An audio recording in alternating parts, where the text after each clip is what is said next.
পিঠে। আসসালামু আলাইকুম। আজকে আমি মালপোয়া বানাবো, সাথে থাকবে পাতাকপির চপ, নারকেল আর এই ছোট এলাচ দিয়ে আমি পাটায় পিষে নেব। এখানে আমি বেটারটা বানাই নেব। ময়দা, বড় কাপের 1 কাপ ময়দা দিয়ে দিলাম। নারকেলটা আমি হালকাভাবে একটু ভেঙে নিছি, সাথে আছে ছোট এলাচ 2টা বিচি দিয়ে চিনি দিয়ে দেবো আমি 1/2 কাপ, লবণ স্বাদ মতো, এই কালো জিরে, একটা ডিম, একটু আনি আগে দিয়ে দেবো, পরে লাগলে দেবো আমি একটু, একটা বিচি আমি সাদা তেল দিয়ে দেবো। সাদা তেল দিলে এটা ফুলবে ভালো পরে, কেন আমি বেটারটা বানিয়ে নেব। আর একটু পানি লাগবে।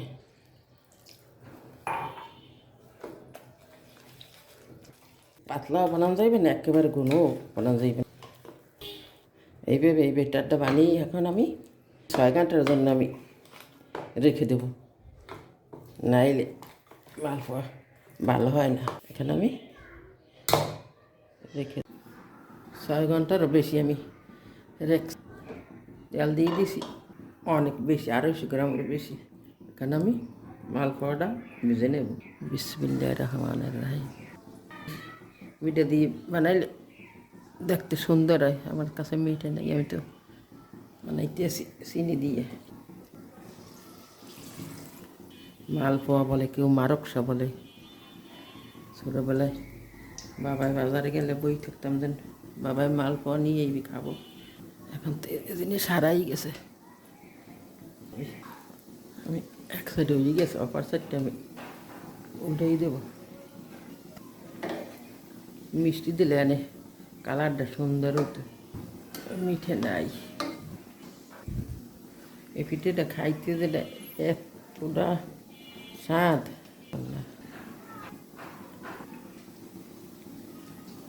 সুন্দর একটা ফ্লেভার নারকেল ডিমের।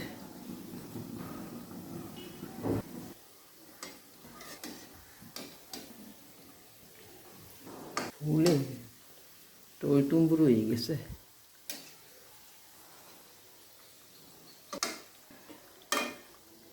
ভাজা হয়ে গেছে আমার মালপোয়া, এখন আমি তুলে নেব।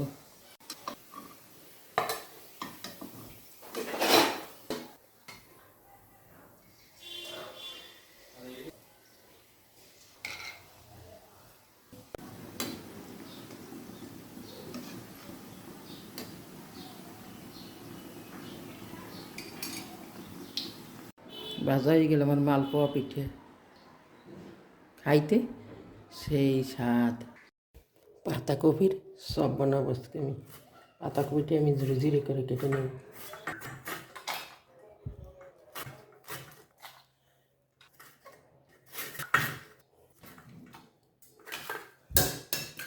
লাগবে না আমার, এতে দিবে। এখানে আমি মুসুরির ডাল আর আতপ চাল ভিজিয়ে নিছি, দিয়ে দেবো 4টে চিংড়ি মাছ, 3টে কাঁচা লঙ্কা বেটে নেব।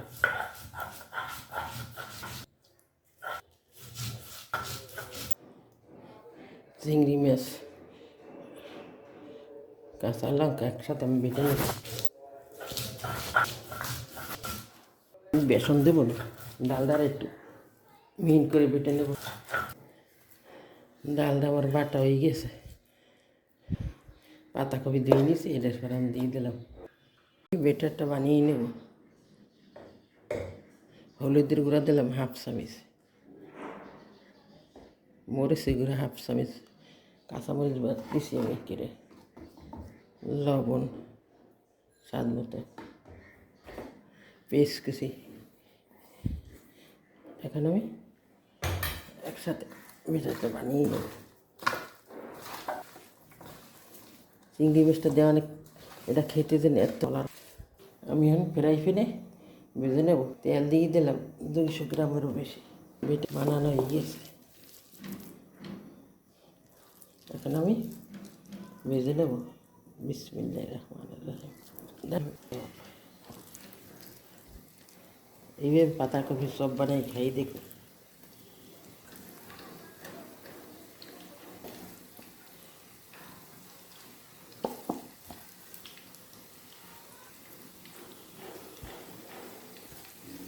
পাতাকপি অতিরিক্ত দিলে এটা খেতে আবার মিষ্টি লেগে ভালো লাগে না। পরিমাণ মতন সব কিছু দিতে হবে। আমার ঘরের লোক কম, আমি একটা বেশি বানাবো কম আছে, আমি আস্তে আস্তে করে ভেজে নিতে আসি। পাতাকপিটা ভালোভাবে সিদ্ধ হয়ে দেবে। হয়ে গেছে। কত সুন্দর একটা ঘেরান, চিংড়ি মাছের ডাল সব একাকার হয়ে গেছে ঘেরানে।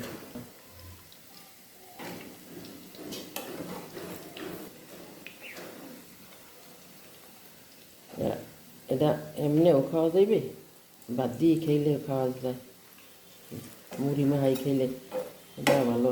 এটা খেতে সব দিক দিয়ে পারফেক্ট।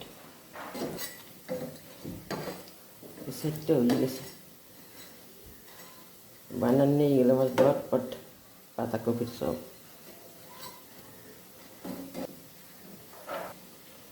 এখন আমি তুলে নেব।